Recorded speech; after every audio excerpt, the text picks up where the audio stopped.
Today we're going to review my historical chair, which is the Herman Miller Mirra 2. Welcome, I'm Olivier Girard, ergonomist, posture therapist, author of the Posture Manual, and creator of 3 online posture programs. Why my historical chair? Because that was the first one that I bought. I have been sitting on it for 15 plus years, and you see it's still there. However, it has some pros and cons, which I would like to discuss with you. First things first, let's review the controls of this chair.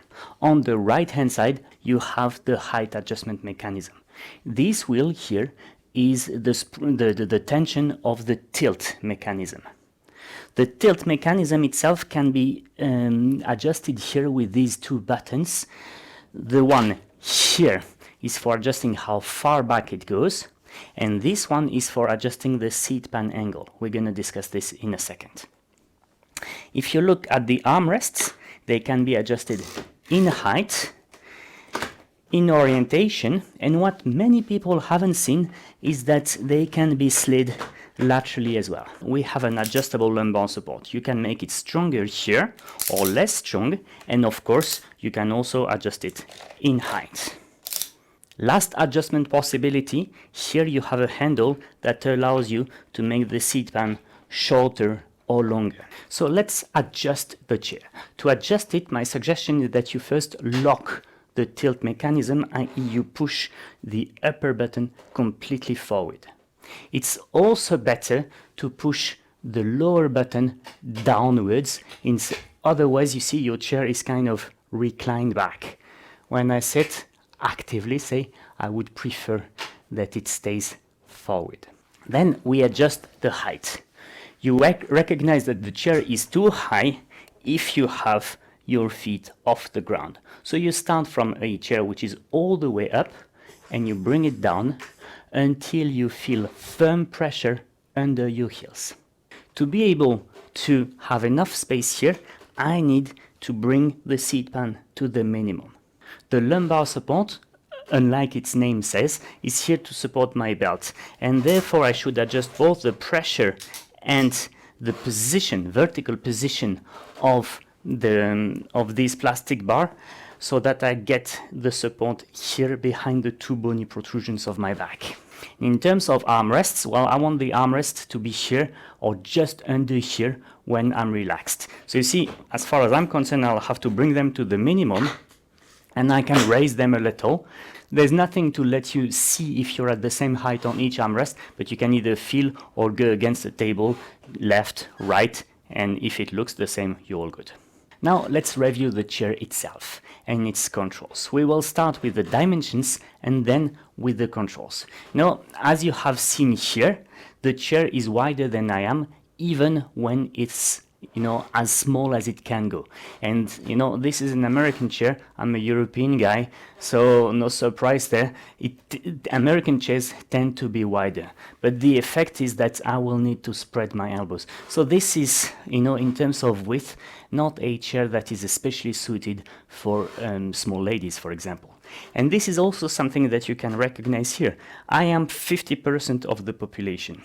And when the seat pan is at the minimum, well, I can barely fit 2 fingers between the front edge of the seat pan and the back of my knee. So someone who is shorter than me will definitely feel pressure here, and that's not going to be comfortable. So, the combination of these 2 tells us that this is a chair for medium to tall people, not for short people.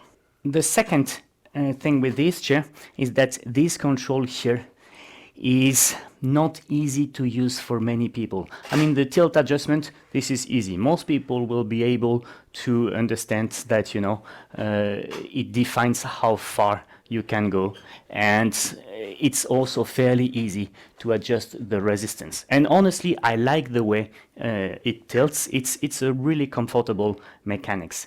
The function that most people haven't understood is the tilt pan adjustment. Often I see the chair with the tilt pan in such a way, the tilt pan back, which makes the chair slightly recline. And when you recline slightly, you're a bit further from your PC and you'll tend to have your head forward and shoulders forward.